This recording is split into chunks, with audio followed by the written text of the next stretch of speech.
बच्चों, हमारे चैनल पर आप लोग का स्वागत है। आज देखिए आप लोग को परिमेय और अपरिमेय के बारे में बताएंगे कि दो परिमेय संख्याओं का योग सदैव परिमेय संख्या होता है। जैसे आप कोई भी परिमेय संख्या ले लीजिए 4 + 5, या आप इसको ऐड करेंगे यानी जोड़ेंगे 9 मिलेगा। 9 क्या है? परिमेय संख्या है। सदैव दो परिमेय संख्याओं का योग सदैव परिमेय संख्या होता है। और दो अपरिमेय संख्याओं का योग सदैव अपरिमेय संख्या होता है। कोई भी नंबर ले लीजिए, कड़ी के अंदर 3 प्लस कड़ी के अंदर 3, आप इनको ऐड करेंगे यानी जोड़ेंगे, तो जब कड़ी के अंदर के दोनों नंबर सेम हो तो बाहर के नंबरों को ऐड करते, इसके बाहर नंबर 1 छिपा, इसके बाहर 1, 1 1 2, और दोनों रूट के अंदर के जो नंबर है सेम है, ये कॉमन हो जाएगा, तो यह आ जाएगा। जब आप दो कड़ी के अंदर 3, इसको भी हम क्या बोलेंगे? अपरिमेय संख्या बोलेंगे। तो दो अपरिमेय संख्याओं का योग सदैव अपरिमेय संख्या प्राप्त होता है। तो अगर इस टाइप का कोई भी क्वेश्चन आ गया कि आपके दो अपरिमेय संख्याओं का योग क्या होता है, दो अपरिमेय संख्याओं का योग सदैव अपरिमेय संख्या होता है। इसके बाद नेक्स्ट वाले पॉइंट के बारे में बात कर रहे हैं। दो अपरिमेय संख्याओं का गुणनफल परिमेय भी होता है, अपरिमेय। कब परिमेय होता है, कब अपरिमेय? जब दो अपरिमेय संख्या हो, दोनों नंबर सेम हो, तो उनका गुणनफल सदैव परिमेय होगा। और जब दोनों नंबर भिन्न भिन्न हो तो उनका गुणनफल सदैव अपरिमेय संख्या होता है। कभी कभी दोनों नंबर आपके भिन्न भिन्न है, जैसे में रूट के अंदर 8 और इंटू रूट के अंदर 2 है, तो यह दोनों नंबर भिन्न भिन्न है, जबकि इनका गुणनफल आप करेंगे तो यह हो जाएगा 16 यानी 16 का वर्गमूल हो जाएगा 4, जबकि दोनों नंबर भिन्न है।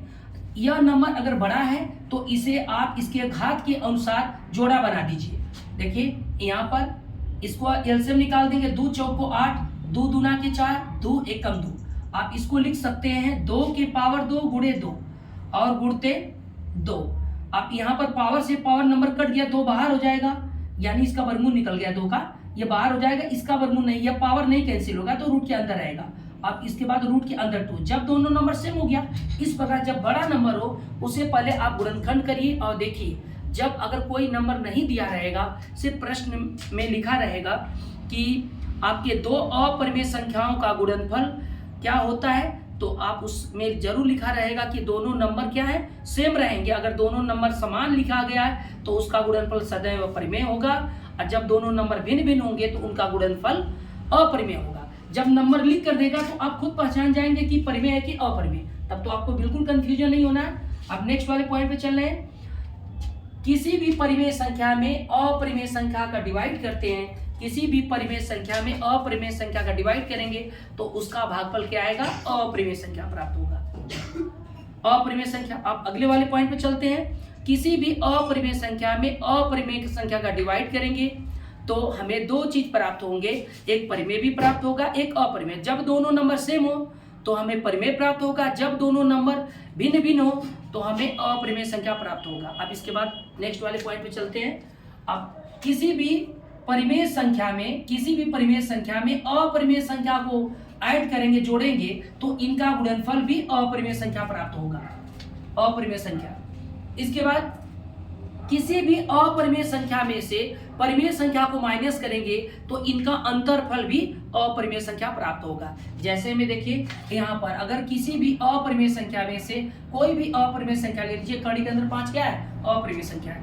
इसमें से अगर आप 2 को माइनस करेंगे तो आपको जो यह प्राप्त होगा इतना ही आएगा, √5 - 2 आएगा। क्यों? क्योंकि यह नंबर अलग है और यह नंबर इसका वर्गमूल नहीं प्राप्त हो पाएगा। इसीलिए आपको किसी भी अंक का जब वर्गमूल न प्राप्त हो तो वह नंबर जैसे उसी तरह इसमें से इसको माइनस करेंगे तो इसका अंतरफल यही प्राप्त होगा। इसलिए इस पूरी संख्या को हम क्या बोलेंगे? अपरिमेय संख्या कहेंगे। ठीक।